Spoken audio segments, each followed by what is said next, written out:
kasih untuk peserta didik kami kelas 2. Jumpa lagi dengan Ibu di video pembelajaran untuk mata pelajaran Pendidikan Agama Katolik dan Budi Pekerti. Hari ini kita memasuki pembelajaran yang kelima dengan tema Kisah Kain dan Habel. Anak-anak yang Ibu kasih dalam Tuhan, sebelum kita belajar, marilah terlebih dahulu kita berdoa. Marilah kita berdoa dalam nama Bapa dan Putera dan Roh Kudus. Amin. Tuhan Yesus yang baik, kami mengucap syukur karena Engkau selalu menjaga dan melindungi kami. Hari ini kami akan belajar. Berkatilah anak-anak-Mu supaya dapat belajar dengan baik. Nama-Mu kami puji, kini dan sepanjang segala masa. Amin. Dalam nama Bapa dan Putera dan Roh Kudus. Amin. Anak-anak yang Ibu kasihi, sekarang kita akan melihat kisah Kain dan Habel yang ada di dalam kitab Kejadian bab 4 ayat 1 sampai ayat 16. Setelah diusir dari Taman Eden, Bapak Adam dan Ibu Hawa mempunyai 2 anak laki-laki. Kain adalah kakaknya. Dia seorang petani. Habel adiknya adalah gembala kambing domba. Suatu hari tibalah waktunya bagi Kain dan Habel untuk memberi persembahan kepada Tuhan. Lalu Kain mempersembahkan sebagian hasil tanah itu kepada Tuhan. Tetapi Tuhan tidak menerima persembahan Kain. Dan Habel juga mempersembahkan daging lemak anak sulung kambing dombanya. Api dari langit membakarnya, tanda bahwa Tuhan menerima persembahan Habel. Hati Kain menjadi sangat marah dan wajahnya menjadi muram. Tuhan mengingatkan agar Kain harus selalu berbuat baik agar tidak berbuat dosa. Tapi Kain mempunyai rencana yang jahat. Lalu Kain mengajak Habel pergi ke padang. Tiba-tiba Kain memukul Habel adiknya sampai terluka parah. Tuhan mengetahui perbuatan jahat Kain, tetapi Kain tidak mau mengakuinya. Tuhan menghukum Kain, Tuhan tidak memberkati Kain, dan Kain menjadi seorang penggembala. Walaupun Tuhan menghukum Kain, tetapi dimanapun Kain berada, Tuhan melindunginya.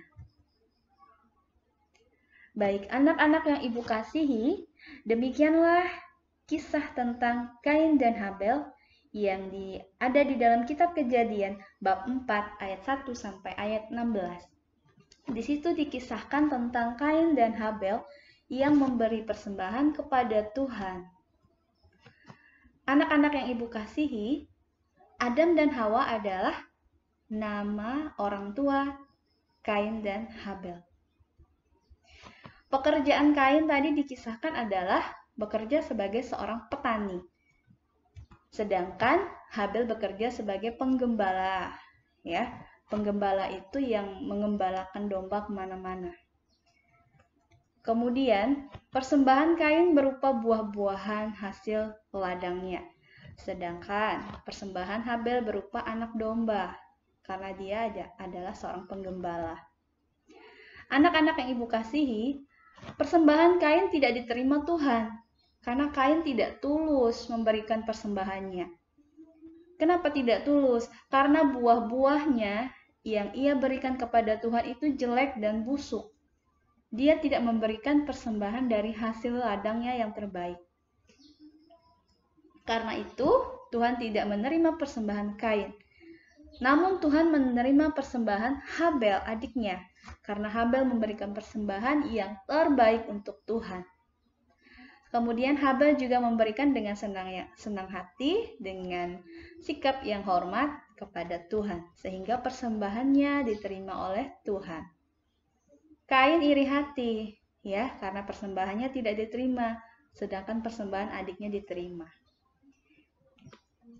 Karena sikap iri hati ini, akhirnya Kain membenci adiknya, Habel, dan membunuh adiknya sendiri. Anak-anak yang ibu kasihi dalam Tuhan, yang dilakukan oleh Kain dan Habel itu adalah yang bisa kita tiru, itu adalah perbuatan Habel. Kita tidak boleh meniru perbuatan Kain. Jadi ketika kita mempersembahkan sesuatu kepada Tuhan, harus dengan hati yang tulus dan gembira.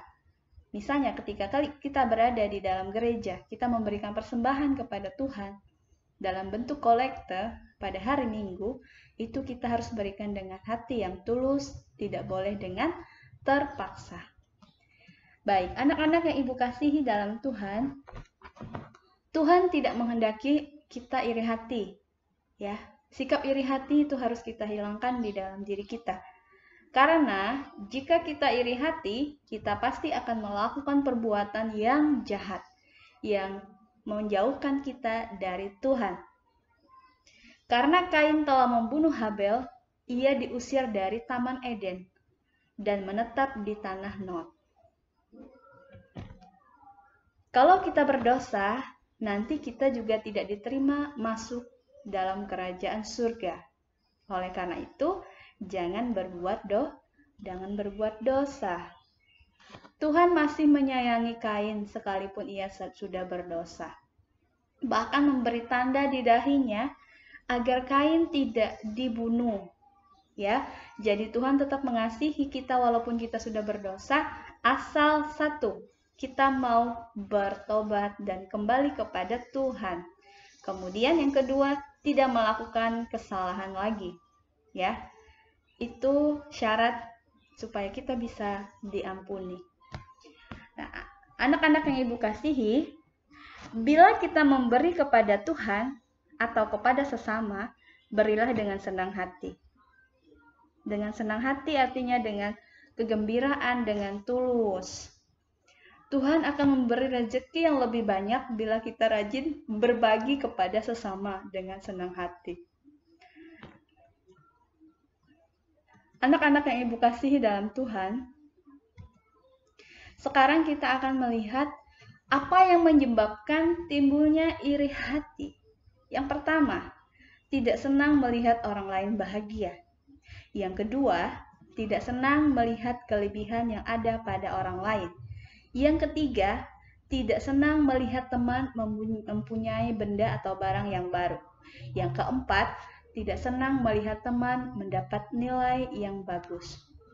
Jadi perasaan tidak senang inilah yang membuat adanya iri hati di dalam hati kita. Oleh karena itu, kita tidak boleh iri hati kepada siapapun, kepada orang lain, dan dengan milik orang lain. Anak-anak yang ibu kasihi, sekarang kita akan melihat akibat iri hati.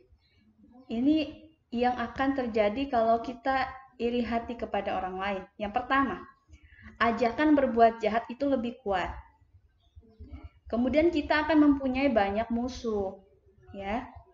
Kita tidak disukai teman. Yang ketiga, yang keempat, kita sering dimarahi orang tua atau guru.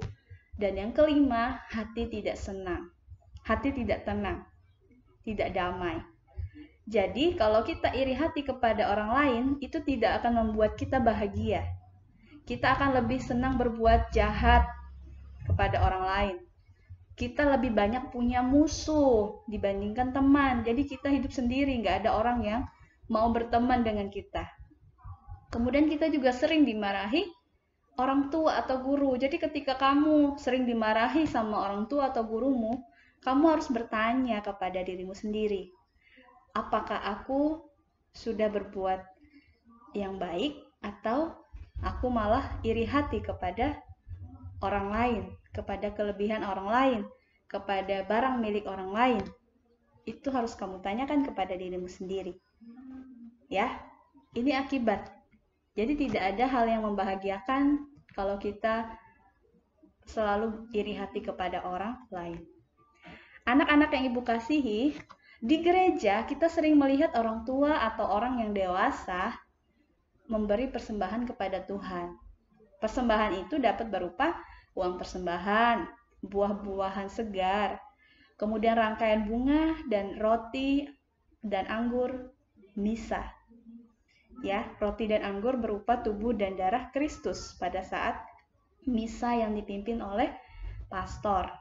Nah, persembahan-persembahan itu sering kita lihat ya ketika kita melakukan misa, atau pada saat ibadat biasa itu berupa uang persembahan saja. Dan itu harus kita berikan dengan tulus. Jadi kalau ke gereja jangan lupa membawa uang persembahan dari hasil jerih payahmu sendiri, atau mintalah kepada orang tuamu. Baik anak-anak yang Ibu kasihi dalam Tuhan, ini adalah pelajaran kita hari ini. Jadi Ibu harap kalian bisa mengerti dan menerimanya dengan baik. Sekarang sebelum kita berdoa, di sini ada tugas di rumah ya. Tugasnya adalah nanti kamu tulis tugas ini di buku latihanmu dan kamu jawab, kemudian difoto dan kirim ke WA Ibu ya. Tugas yang pertama, siapa nama orang tua Kain dan Habel? Yang kedua, apa yang dipersembahkan Kain kepada Allah? Yang ketiga, apa yang dipersembahkan Habel kepada Allah? Dan yang keempat, bacalah doa berikut ini dan buatlah dalam bentuk video. Jadi doa ini dibacakan, kalau bisa kamu hafal, tapi kalau nggak bisa bacakan saja, dan buatlah dalam bentuk video. Tuhan Yesus, ajarilah kami supaya bisa memberikan persembahan yang terbaik bagimu. Amin. Awali dengan tanda salib dan akhiri dengan tanda salib. Ini kalian bisa minta tolong orang tuamu untuk memvideokan kamu ketika kamu sedang berdoa. Baik, Ibu rasa tugasnya cukup jelas. Kalau ada yang ingin ditanyakan, bisa WA Ibu ya. Baik, untuk mengakhiri pelajaran hari ini, marilah kita berdoa terlebih dahulu. Marilah kita berdoa dalam nama Bapa dan Putera dan Roh Kudus. Amin. Tuhan Yesus yang baik, berilah kami hati yang ikhlas saat memberi persembahan kepadamu. Jadikan kami semakin mengasihi Engkau dan sesama. Amin. Dalam nama Bapa dan Putera dan Roh Kudus. Amin. Baik, untuk hari ini pelajaran kita sudah selesai. Terima kasih sudah menonton video pembelajaran ini dan belajar bersama dari video ini. Sekarang kita akan akhiri. Sampai jumpa lagi di video pembelajaran minggu depan. Tetap semangat, tetap sehat, dan jangan lupa berdoa. Terima kasih, Tuhan Yesus memberkati. Amin.